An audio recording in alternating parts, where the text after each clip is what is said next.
Hello and welcome to episode 125 of the How to Survive podcast. My name is Joe, and joining me, as ever, is Chris. Hello. Happy New Year. Happy New Year to you. How are you? I'm very well, yeah. Merry 2018 to all of us. It's a good one so far. What did you do for New Year? I went travelling. Where did you go? I went to Prague. What did you there? I don't know yet. Great. Well, that's good. It's good to talk about things. Well, any New Year's resolutions? We can talk about that in advance. To watch some great movies and then talk about them on this here podcast. Well, start as you mean to go on. That's what I say. This week's movie is Sam Raimi's 2002 blockbuster, Spider-Man. That stars Tobey Maguire, Kirsten Dunst, and the old lady who plays Aunt May. Yes. Yeah. And also the guy in the movie about The Room. So we're going to spoil the plot of Spider-Man, which has been out for 16 years now. Yeah. Officially. I remember going to see it, and it's, I think, probably my favourite superhero movie. Okay. Logan's a close contender, but Logan's a bit different because it requires a foreknowledge of Logan. We'll talk about Spider-Man. Okay. And what we liked and didn't like. And of course, we'll talk about how we would survive. We found ourselves living in 2002 in New York. But first, we'll recap the plot. After these short messages. Who am I? You sure you want to know? If somebody told you I was just your average, ordinary guy, not a care in the world, somebody lied.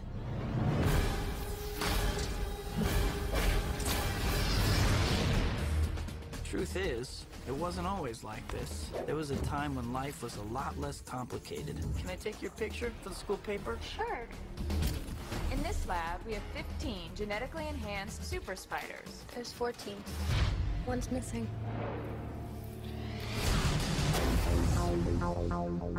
Peter, are you alright? I'm fine. Pete, look, you're changing. I know I went through exactly the same thing at your age. No, not exactly.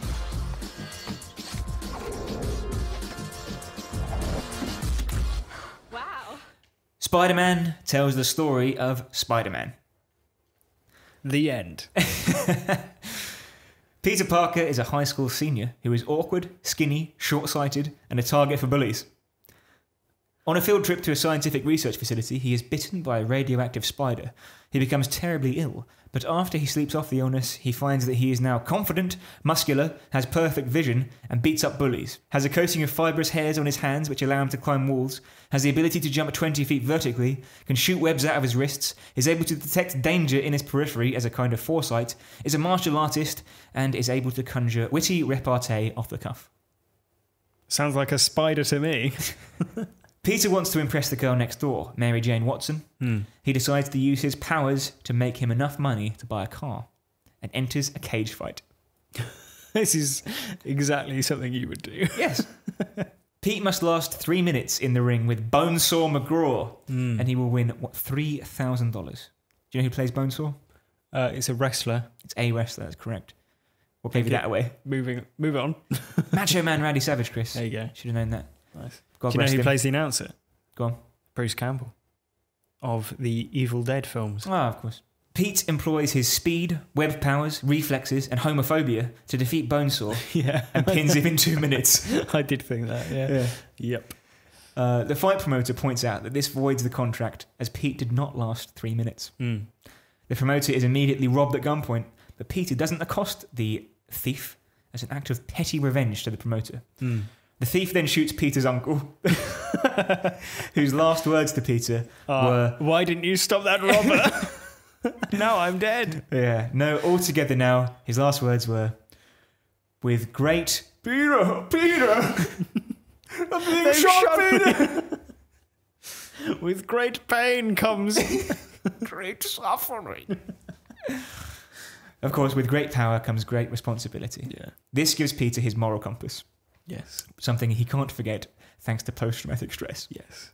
Meanwhile, Peter enters into a love triangle with Mary Jane and his best friend Harry Osborn. Meanwhile, Harry's father Norman is the CEO of Oscorp, a company best described as a comic book science company. Yeah. Meanwhile... Norman is researching a militarized armor suit and glider, but loses his... Unnecessarily sinister looking, isn't it? It's ridiculous. He loses his lucrative military contract due to project delays. So instead, he tests out a super strength serum on himself and accidentally drives himself murderously insane. Yeah. And super strong. He If takes only someone warned him about that before. He takes murderous revenge on his business associates, but is thwarted by Spider-Man. As revenge, Norman Osborn, now known as the Green Goblin, begins attacking those close to Peter to flush him out. First his boss, then his aunt, and eventually Mary Jane. Spider-Man saves everyone he needs to save. And in a final showdown with the Green Goblin, realises who the Goblin really is, but promises not to tell Harry. But he kills the Green Goblin anyway. Well, the Green Goblin kills himself, doesn't he? Yeah. He shoots the glider with like a giant stabbing implement at Peter, who Dodges. backflips out the way. Yeah. It's twice in the movie that Peter lets people die thanks to their own clumsiness. Yeah. Anyway, he agrees not to tell Harry who his father really was. Harry enters his father's study as Spider-Man, lays Norman Osborn's body down, but gets the wrong end of the stick, Yeah. and he swears vengeance on Spider-Man. Yeah. Mary Jane reveals her love for Peter. She loved him all along, it turns out. But he's resolved that the people he loves are always at risk. So he acts responsibly in the face of great power Yeah. and leaves Mary Jane weeping at her ex-boyfriend's father's graveside. Yeah. And Of on that course, she was already kidnapped before they were going out. So just the mere fact that Peter Parker fancies her is enough to make her a target, isn't it? Yeah. Well done. Well done, Petey. Peter! Is that the aunt? Yeah. Yeah. Aunt May? Is that an angel? That's like in my head all the time. I have no idea why. And the other thing is, whoa there, Michelangelo. Yeah. Teenagers, raging hormones. Nothing ever changes. God, such a quotable film. Do you like it? Yeah, I love it. Yeah. I think it's, as I said earlier, I think I'm in love with it. Right. It's funny and it's sweet and it's appropriately pitched as well as a teenager with teenage desires, with teenage problems, who has to become an adult basically, and that is what a real coming of age story is about. Yeah. But if you were to make that in the DC universe, like the Mary Jane probably would have died, Yeah. or he would have been like the victim of child abuse or something. Do you know what I mean? It's just there's some sinister stuff. It's surprisingly wholesome, isn't it? Yeah. Like it's you almost forget how much of a joy the film is because it's got so much zip and sort of wit, and it's such a dynamic, enjoyable romp basically. Like, and a lot of the drama comes in like the human elements. Like there's a scene where it's actually quite upsetting where they're having Thanksgiving dinner and Norman Osborn at this point being consumed by the Green Goblin comes over and says to his son in earshot of everyone something like, you know that girl's not good for you. Yeah. No, he goes like, do what you need to do with her and then broom her. Broom her fast. Yeah. You did it as Peter Griffin. Yeah, I did, yeah. Broom her fast. You did a good Green Goblin. Do what you need to do with her and then broom her fast. It's like the back of his throat quite cavernous, isn't it? Yeah. Oh, yeah. Do you know what? This isn't my favourite Willem Dafoe film. I think that's Antichrist. Great. You've seen it, right? Yeah, I have, yeah. Yeah. Not the same That's film. definitely my favourite testicles smashed to bits with a wooden block film. Yeah. What I thought Spider-Man lacked from what we've seen in other Willem Dafoe films is the cutting off of a clitoris with a pair of scissors. Yeah. Spoilers for Antichrist. That is a spoiler. On a similar note, actually, it's here's a point. It's nice to watch a superhero film that doesn't feel indebted to a wider context. Yeah. And it just allows the characters to take centre stage, which I think is basically the point you were making with it being so much human drama. But yeah, it's great to watch a film that's just like if they never made another Spider-Man film again, that's a perfectly self-contained I think this film. would be kind of not legendary, but it would it would be one you look back on and say, this is an example of a superhero film. Yeah. Last week I talked about the formula for modern superhero films, and I'll repeat that here, which is Act 1, an interesting origin story with human drama. Act 2, a villain is introduced and the hero is tested. So far, we're on Spider-Man territory, I think. Mm-hmm. But then modern films, it will be Act 3, a showdown with a demigod with rubber men fighting each other in CGI with no threat and no risk, and it becomes boring and you can quite easily fall asleep. Yeah. And then also Act 3.5 sometimes, which is a showdown with a second hidden villain. Yeah. Now this doesn't stray into that because that trope hadn't really come across, that formula hadn't existed yet. The showdown is basically how good is Spider-Man at saving people, which is a much more exciting and compelling moment. I think more than that, it's a human man who has slightly mutated fighting against another human man who is slightly mutated. Yeah. And that, so it's essentially two humans fighting and two humans overcoming the changes they've gone through in the movie. Sure. One of which gives into it and dies, and one of which sort of like controls it. Yeah. But yeah, essentially they've got to use their new mutated bodies and their gadgets to outsmart each other, and that is far more compelling and exciting than like someone who can control the weather. Yeah. And again, I compared it earlier with Logan being a good superhero movie, and in a similar way, Logan, I'm not going to spoil it too much, but it doesn't end with a demigod fight, and that's to its credit. Yeah, it ends without revealing anything. It was an even match for Logan in that film, and it worked from a narrative perspective as well, because in many ways it was more than just a hard person to fight, and it's the same as in this as well. It's like it's not just a hard person to fight, but it's everything that person means to everything that life. They symbolically exactly represent. Yeah. I think as well it's obviously quite potent that he's basically fighting what a person that could have been a father figure, exactly, a new father figure in his life as well. Well, he says as much. He says, "I could have been a father figure to you," and he says, "I had a father, and his name was Dr. Octopus." Yeah, that's what it would be nowadays. Exactly. Yeah. I just it's refreshing to watch a standalone superhero film. I guess it's really good. Other than the two sequels. Well, yeah, but as in when they made it, it wasn't necessarily this really did kickstart superhero films. Yeah, as we know them. As we know them now, and superhero films as like summer blockbusters, because they weren't really that before. Like before that, it was sort of the Batman, Tim Burton films, which used to come around a little bit later in the year. Yeah, exactly. Which sort of fit their cold aesthetic. You also had X-Men before this. I think this was so you had X-Men maybe a couple of years 1 and 2. before, certainly X-Men 1, and that's quite different as well. Yeah, it's similar in the sense that it's the more comic booky side of things.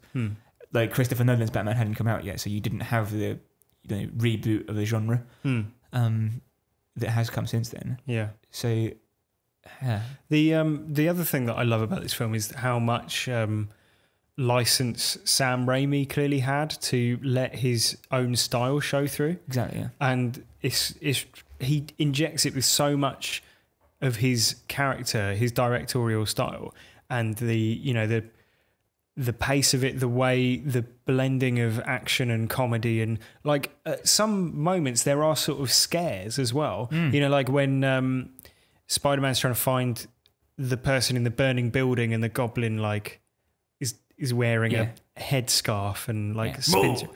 Predictable. Yeah. But there's a couple of little sort of jumpy, well-directed scares, almost like family-friendly scares, but scares nonetheless. And also, I think you forget how perfect Tobey Maguire is. Right. Yeah. As well. Yeah. Because he is, I think, mild-mannered. Right, yeah, and he is brilliant in this film. I always thought that it's really unfair the way in which he's maligned for the emo Peter Parker stuff in Spider-Man 3. Because, firstly, obviously that's not a choice that Tobey Maguire necessarily made. Yeah. But secondly, in that section of the film, it's always been obvious to me that he's very he's had his mind polluted by Venom. Yeah, and you're supposed to be laughing at him. Yeah. It's not like Sam Raimi thinks it's cool and Peter Parker thinks this is cool. Or like maybe Peter Parker does think it's cool. But it's not like the film thinks it's cool. The film wants you to laugh at him when he's doing all the like ridiculous dancing and all that sort of shit and like swaggering down the street. Like that's a joke. It's like, look how ridiculous Peter Parker looks when he's trying to be cool.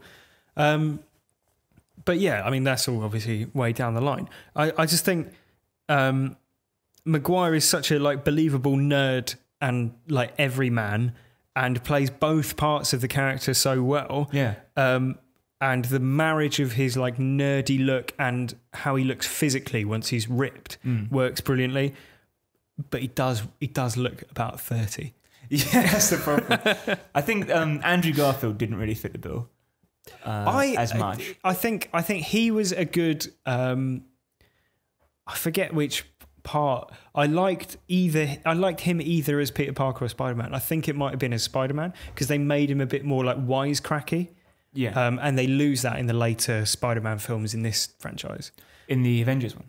No, I mean in the later Sam Raimi Spider-Man films. Yeah.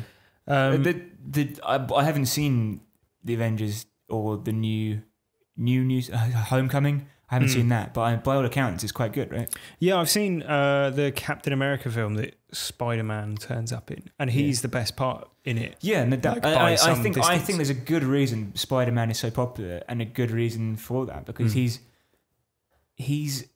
like quite entertaining. He's funny. He's relatable because he's just a normal guy who's like become quite athletic, basically.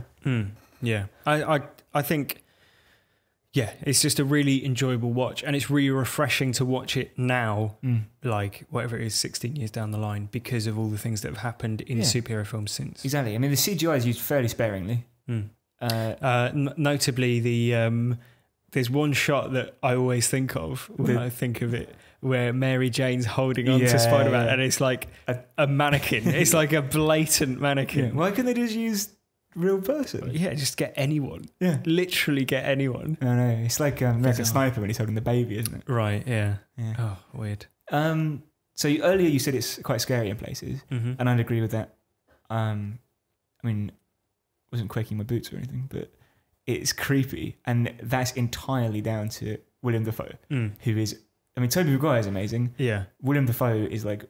beyond. He's like he just loves this. Like he's so arch. He's hamming it up so much, but it works perfectly. The scenes where he has to be like talking to the mask or talking to himself in the mirror, just fucking amazing. Like it's so funny. Yeah, because he's like, I can't do it. Yes, you can. Yeah, like it's panto, isn't it? Yeah, exactly. And like and also, let's not forget.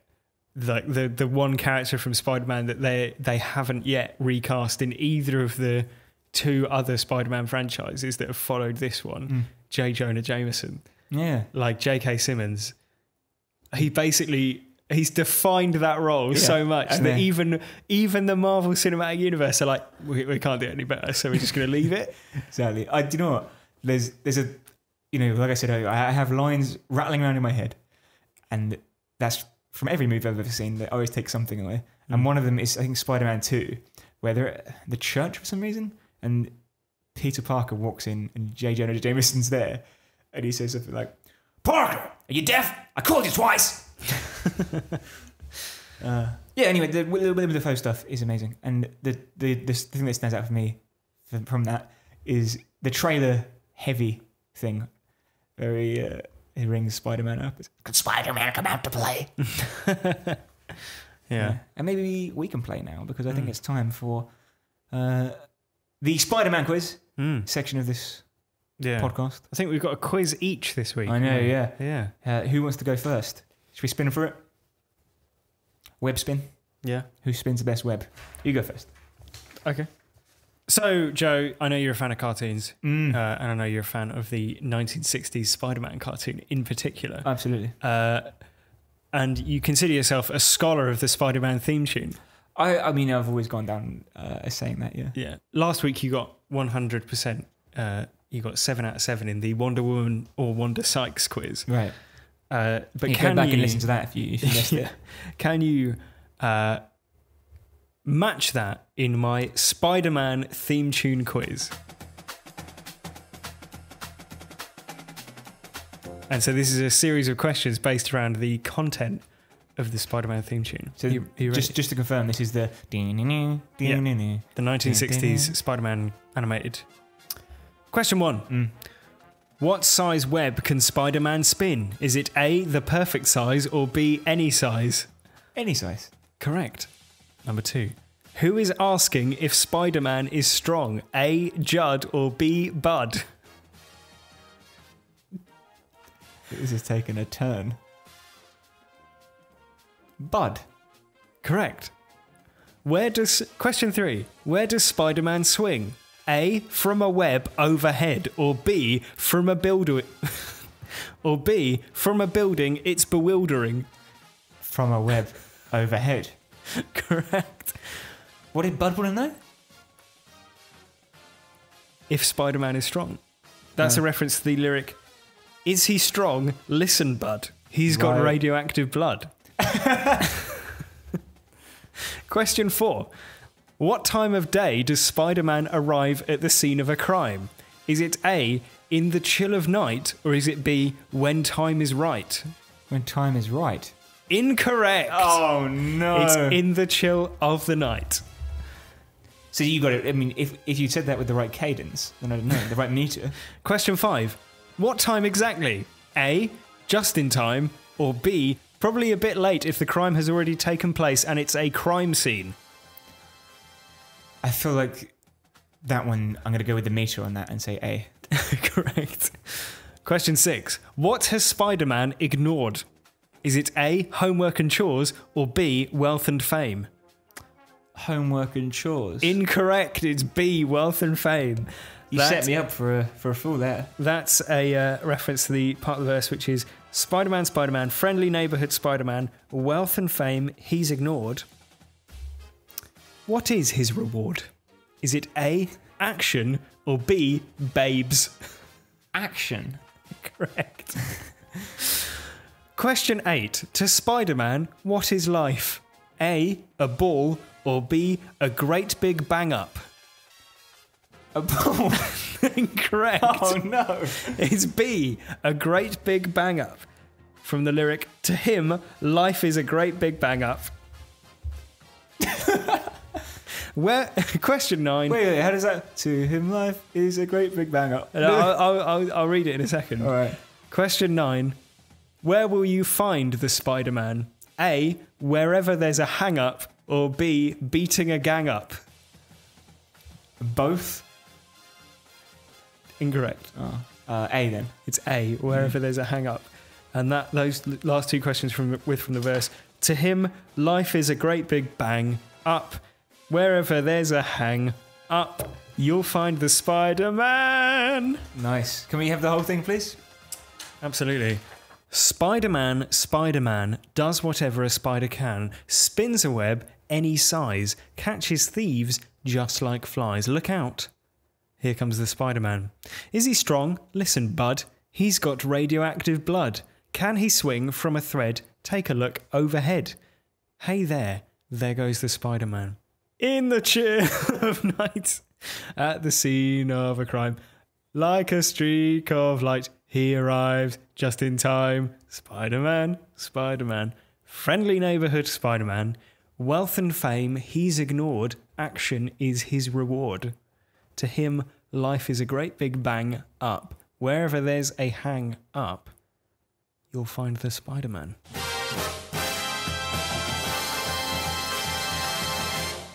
Well, there you go. There, indeed, you'll find him. What I like about that is it sounds like a weird choir singing it. Like, yeah. But like they're not really singing. I don't know what you describe that as. Shrieking. Yeah. Spider-Man. Anyway. So, Chris, you seem to know a lot about Spider-Man. Yeah, definitely. And you consider yourself a bit of a scholar on comic books, do you? Absolutely. Yeah, I've never bought a comic book in my life. Really? I don't think so. No. Maybe a Beano. Yeah, well, that's great because we're about to do my Dennis the Menace quiz. Great. No, not really. I'd thought, if I said to you Spider-Man, Spider-Man, describe him to me. He swings from a thread Okay. overhead. How about describe his origin? Right. Peter Parker bitten by a spider that was radioactive, and it gave him spider traits. Yeah. Okay. If I say Incredible Hulk, describe that. Bruce Banner, gamma radiation experiment that went wrong, turned him into a green Hulk whenever he gets angry. If I said Reed Richards, what does that mean to you? Member of the Fantastic Four. Is he the stretchy one? Yes. Okay. Mr. Fantastic, is Correct. it? Right. Taking ownership of the group, really, isn't he? Yeah, he is. They named after him. Yeah. Fine. So you do know something about Origins. Yeah. Great. That's going to come in useful for my Marvel Universe Origins quiz. Thank God. Question 1. So I'm going to give you the name of a character and 2 possible origin stories. Okay. Number 1. Question 1. The Puppet Master. Someone who has surgically turned themselves into a puppet, or B, someone who controls people by making puppet versions of them. It's the B, the puppet, makes puppets. That's correct. Yeah. Uses radioactive clay, which is also magical. There you go. Think about Double that. whammy. Yeah. Question 2. Spider Ham. Okay. Now, is this a version of Spider-Man where Peter Parker was bitten by a pig? Or is it a version of Spider-Man where a pig was bitten by a radioactive spider? I think it's B, a pig was bitten by a radioactive spider. Correct. Because otherwise he'd be called Pigman. Correct. Or Ham Man in your version. It's not my version. Right, sorry, yeah. I'm not Marvel. Spider Ham. Question 3. The almighty dollar. The thing that annoys me about Spider Ham is that he'd only be called that if Spider-Man was already a thing. Because otherwise everyone would just call him Spider Pig. Simpsons did it, maybe. Yeah, but Spider Ham is a pun on Spider-Man. Yeah. But in this alternate universe, presumably Spider-Man doesn't exist. Well, in my research, I saw a cell from that particular comic, and there was a pig dressed in Spider-Man suit, and there were 2 Spider-Man, people. Spider-Man.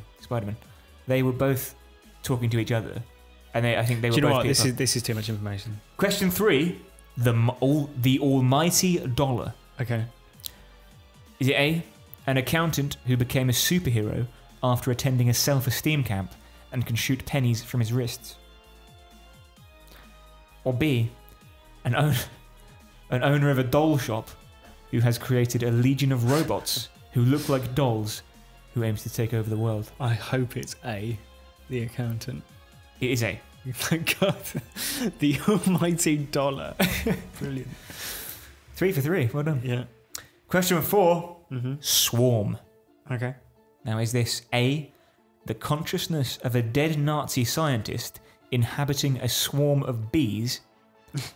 Or is it B, the consciousness of Storm from the X-Men after she died and came back as a haunted whirlpool?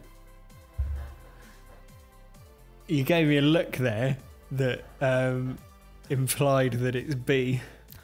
It's A. Oh, the bees. Disappointing. Yeah. Disappointing. You've misled me there. Okay. That is a shame. Sorry, man. I didn't really mislead you. I just looked at you. You looked at me in a way that said, B. even I couldn't make this up.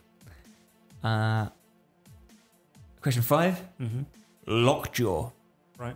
So, are the powers of Lockjaw A, multi-dimensional travel via teleportation, or B, jaws of steel? Jaws of Steel. Correct, but it's both. Right. Lockjaw is a giant talking pit bull with no enemies. Oh, that's good. Nice. Maybe that's the power as well, Yeah. having no enemies. Why not? No matter what you do. Yeah. Final question. Phone Ranger, Chris. Okay. This is question 6. Phone Ranger. Is Phone Ranger A phone repairman who found a microscopic spaceship in a telephone and used the alien technology to build a suit that can hack into any telecommunications, and his suit has a giant landline receiver as shoulder pads? Or B, a scientist who got tricked into triangulating a phone signal using nuclear power and was downloaded into the phone line where he can control the entire city of New York's telecommunications. And he does not have a suit with a receiver because he is electricity. I think it's A because B sounds like a worse comic. Correct. There you go. Character is also known as A.G. Bell. Nice. Angry Bell. Aggie Bell. Yeah. So you do know your origin stories. Mm-hmm. You do know your Spider-Man from your Spider-Ham. Yeah. After all. I do. So with that said, I think it's time for us to move on to the best bit of the whole show. Absolutely. How would you survive if you found yourself living in the world of Spider-Man? Well, so I found it staggering that no one can figure out that it's Norman Osborn killing everyone. Because let's look at the evidence. That was right? Norman Osborn impression. Yeah, I got that. Thanks. Let's look at the evidence. He's the only person who would have access to the chemicals, the glider, the flight suit, and have a personal grudge against all the board members who get massacred. He'd work in close proximity to his personal assistant who gets murdered. He knows Aunt May who gets injured, and he knows Mary Jane who gets kidnapped. Now, are there no security cameras in the lab where they've got this priceless experimental technology? No. I don't believe you. Right? Furthermore, Osborn wouldn't have covered up his entry to the lab because, firstly, he's the CEO and owner of the company. And secondly, he believed he was in the right when he took that action to make himself the test subject, right? So he wasn't premeditating becoming a murderous psychopath, right? Therefore, you're asking, would he have had the wherewithal to delete all the records after he took the chemicals? He's quite Machiavellian. Yeah, but let's not forget that the first time we see Green Goblin, he leaps onto a shelf and does a squat and like screams and hisses in like a goblin face. That does not look like the sort of man who would be thinking in a coherent enough manner to delete security records. Now, I'm going to suggest that this is negligent police work. Right. To the extent that we've not seen since the days of Friday the 13th. Really? Yeah. Which one? Well, any of them where they sort of like just saunter into houses where there's murders have been taking place. Right. Yeah. I see what you mean. The police aren't completely absent from this film. They do try and arrest Spider-Man while he's saving people. Yeah. Are they not worried about like a Green Goblin? Like, they seem more worried about, I mean... A lot of crimes in New York, mate. In later Spider-Man films, there's a sort of subplot about him basically embarrassing the police, and that's why they want to arrest him as much as anything, because he's like a vigilante. Now, at least he's doing some good. The Green Goblin flew in on a glider during like Thanksgiving Day parade, or whatever it was, and like murdered a huge number of people, destroyed buildings, destroyed balloons, nearly killed children. I think people think Spider-Man and Green Goblin are in cahoots because they arrived at pretty much the same time. Yeah, but anyone, like, come on. That's a poor excuse. That, I mean, that might be the result of media spin. So you'd have J. Jonah Jameson to thank for that. But I mean, come on. So like, put two and two together. Even outside of all of that, that specific event, there's an experimental, like, you know, piece of technology that's been stolen, used for murder, and the CEO mysteriously keeps going missing around those exact times. Yeah. Like, and the people who have been killed or injured are the board members who were going to eject him from the company, his assistant who was working in the lab that night that it got stolen, and the aunt of an acquaintance and his son's girlfriend. The thing as well is, like, presumably Harry has grown up around his father. Yeah. And his father has quite a distinctive voice. Yeah. Right? And when he laughs, even when he's not the Green Goblin, he's like... Sure. and the Green Goblin flies past like. Yeah, Right? but Harry's not there. Remember, he goes inside. I noticed this watching it this time round. Right. Basically, what happens is him and Mary Jane are on the balcony, and he goes, "Oh, I left my drink inside. I'm just gonna go find it." Yeah. And so he's conveniently out of the way. There you go. Fair enough, but equally, Tobey Maguire. I mean, Peter Parker. He hears him on the phone. All right. Here's my how to survive tip. To cut to the chase: arrest Norman Osborn because it's obvious that he did it. Yeah. I feel like it's in the Red Letter Media where they're doing in the review of the Attack of the Clones, Right. where they're like Palpatine's behind it all. Yeah. It's like Green Goblin's behind it. It's obviously Green Goblin. Yeah. Yeah. No, you're right. Yeah. Yeah. There Okay. you go. Simple as that. Okay. Well, my first one's a bit of a preventative measure, Okay. and it's for Peter. He doesn't die, but lives will be saved if he Mhm. followed this advice. Just tell Harry. Do you know what? That's exactly my Yeah. second piece of advice as Yeah. well. I phrase it slightly differently. Don't be such a martyr, right? Yeah. Because if he didn't give himself the burden of keeping Norman's secret, Harry wouldn't hate Spider-Man, wouldn't hate Peter, and wouldn't end up killing himself seeking revenge in Spider-Man 3, and eventually he kills him. He dies when he's like seeking redemption, I suppose.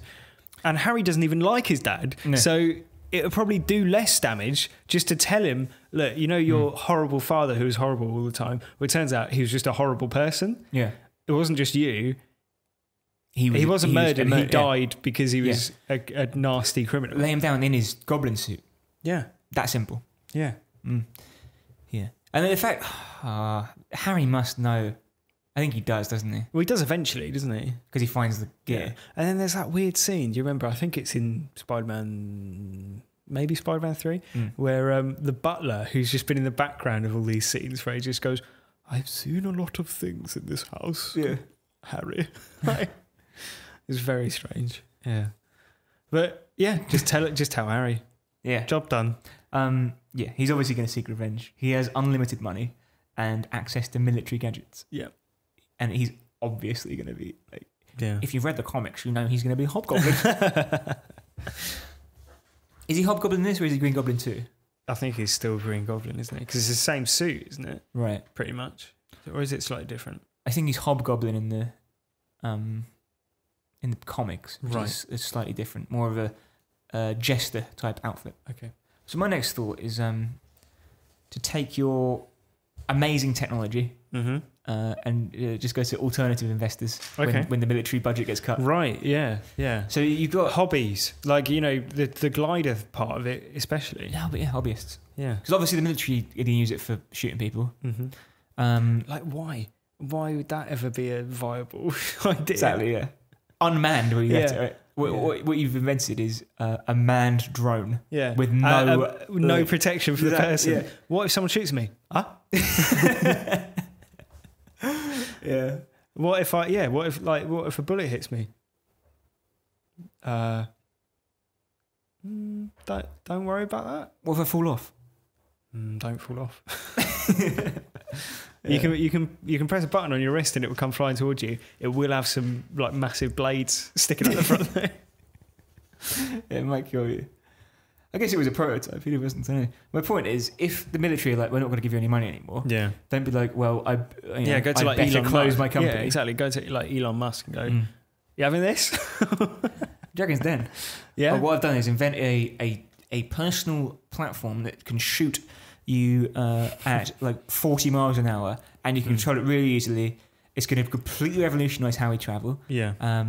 Because now, this is a true fact, right? The albatross is the most energy efficient animal on Earth. Right. It's got the largest wingspan as well. Yeah, right? exactly. Right. So with a tiny flap of its wings, it can travel like a kilometre Right. or something Mm-hmm. before it has to move again. However, when a human being is on a bicycle, it becomes 800 times more efficient than an albatross. Okay. Interesting. Mm. Right? If you were on that jet, you'd be so efficient. Yeah. Well, I don't know. It's a different type of energy, isn't it? Right. Still. Yeah. That's I my agree with pitch. the principle. I agree with the principle that you should shop around Yeah. and don't immediately resort to becoming a murderous psychopath. Right. Yeah. Yeah. That because he seems to be like he doesn't take much cajoling into doing No, it. exactly.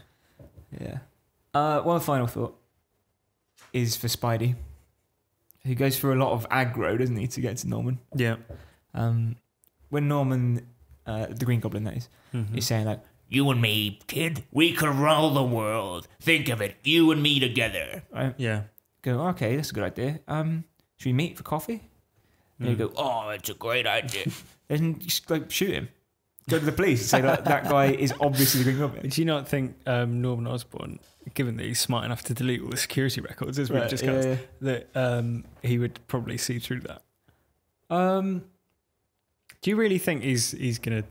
I mean, I guess he is holding out hope that Spider-Man's going to join up with him because He otherwise keeps he'll just saying kill him. yeah. His own son is a disappointment to him. And he Yeah. recognises in Spider-Man the fact that he's Tobey Maguire and wants to... He's Yeah. not Peter Parker. right, Tobey yeah, you know what I Maguire. mean? Like, he, Yeah. that is... He, Yes, he he's wants... the son that he never had. Correct. Or the son that he always wanted, so to speak. Yeah.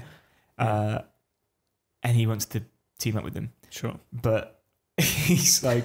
so instead of being like, you know what, that's a really good idea, mate. Do you know what? Why don't we just take these masks off? Yeah. Oh, you're taking yours off. You're not Osborn. I see. Yeah. I should have done that, actually. That's vexing.